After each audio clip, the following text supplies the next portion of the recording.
تحفظ ختم نبوت، ناموس رسالت، رد قادیانیت، حالات حاضرہ اور دیگر اہم ملکی و بین الاقوامی موضوعات پر مبنی مستند اور معلوماتی پروگرامز دیکھنے کے لیے کے ٹی وی آفیشیل کے یوٹیوب چینل کو سبسکرائب کیجیے۔ ناظرین کرام، السلام علیکم ورحمۃ اللہ۔ ان پلگڈ اوپینینز میں ہوں بنت اظہر۔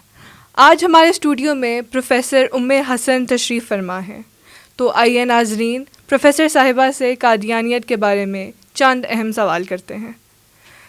السلام علیکم پروفیسر صاحبہ۔ وعلیکم السلام ورحمۃ اللہ وبرکاتہ۔ آپ کو ان پلگڈ اوپینینز میں خوش آمدید کہتی ہوں۔ سب سے پہلے آپ یہ بتائیے کہ قادیانیت کا فتنہ کب اور کیسے شروع ہوا؟ نحمد ونصلی ونسلم علی رسولہ الکریم، اما بعد، فاعوذ باللہ من الشیطان الرجیم، بسم اللہ الرحمن الرحیم۔ دیکھیے، یہ بات تو طے ہے اور ہمارا ایمان کامل ہے کہ نبی کریم صلی اللہ علیہ وسلم خاتم الانبیاء ہیں۔ آپ علیہ الصلاۃ والسلام کے بعد اب قیامت تک کوئی بھی منصب نبوت پر فائز نہیں ہو سکتا، اور آپ صلی اللہ علیہ وسلم کی رسالت اور نبوت کا دور قیامت تک رہے گا۔ اسی کو عقیدہ ختم نبوت کہتے ہیں۔ یاد رکھیے، یہ عقیدہ اسلام کی اساس اور ہمارے ایمان کی روح ہے۔ آئیے تاریخ کی طرف چلتے ہیں۔ بر صغیر میں مکمل قبضہ کر لینے کے بعد انگریز مسلمانوں کے جذبہ جہاد سے بہت زیادہ خوفزدہ رہا کرتے تھے، لہٰذا انہوں نے تاریخ سے یہ اخذ کر لیا تھا اور اس حقیقت کو وہ اچھی طرح جان چکے تھے کہ مسلمانوں کی عزت اور ان کی بقا جو ہے وہ جذبہ جہاد میں ہے اور ان کی ذلت عدم جہاد میں ہے۔ لہٰذا انگریز حکومت نے اس وقت مسلمانوں کے اندر جذبہ جہاد کو ختم کرنے کے لیے اور مسلمانوں کو تقسیم کرنے کے لیے ایک انگریزی نبی بنانے کا منصوبہ بنایا، اور اس کے لیے انہوں نے سیالکوٹ کچہری کے منشی مرزا غلام قادیانی کا انتخاب کیا، جس کا تعلق ہندوستان کے ایک علاقے قادیان سے تھا۔ مرزا غلام قادیانی 1839 یا غالباً 1840 میں وہ پیدا ہوا اور 1908 میں وہ مر گیا۔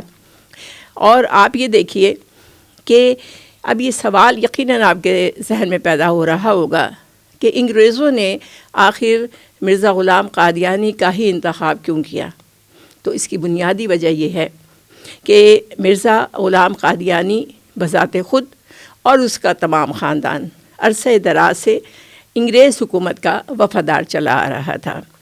اپنی کتاب روحانی خزائن کے والیوم 15 کے وہ صفحہ نمبر 155 پر لکھتا ہے، میری عمر کا اکثر حصہ اس سلطنت انگریزی کی تائید اور حمایت میں گزرا ہے، اور میں نے ممانعت جہاد اور انگریزی اطاعت کے بارے میں اس قدر کتابیں لکھی ہیں اور اشتہار شائع کی ہیں کہ اگر وہ رسائل اور کتابیں اکٹھی کی جائیں تو 50 الماریاں ان سے بھر سکتی ہیں۔ گویا یہ قادیانیت انگریز حکومت کا کاشت کردہ پودا ہے۔ اس کے بعد مرزا غلام قادیانی نے انگریز حکومت کے روڈ میپ پر کام کرتے ہوئے مرحلہ وار اس نے مختلف دعوے کرنے شروع کر دیے۔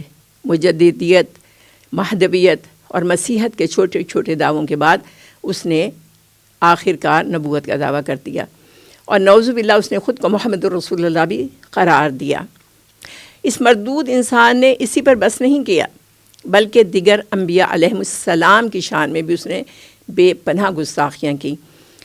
اس نے اپنی کتاب روحانی خزائن کی جلد نمبر 22 کے صفحہ 521 پر لکھا ہے، میں آدم ہوں، میں نوح ہوں، میں ابراہیم ہوں، میں اسحاق ہوں، میں یعقوب ہوں، میں اسماعیل ہوں، میں موسیٰ ہوں، میں داؤد ہوں، میں عیسیٰ ابن مریم ہوں، میں محمد صلی اللہ علیہ وسلم ہوں۔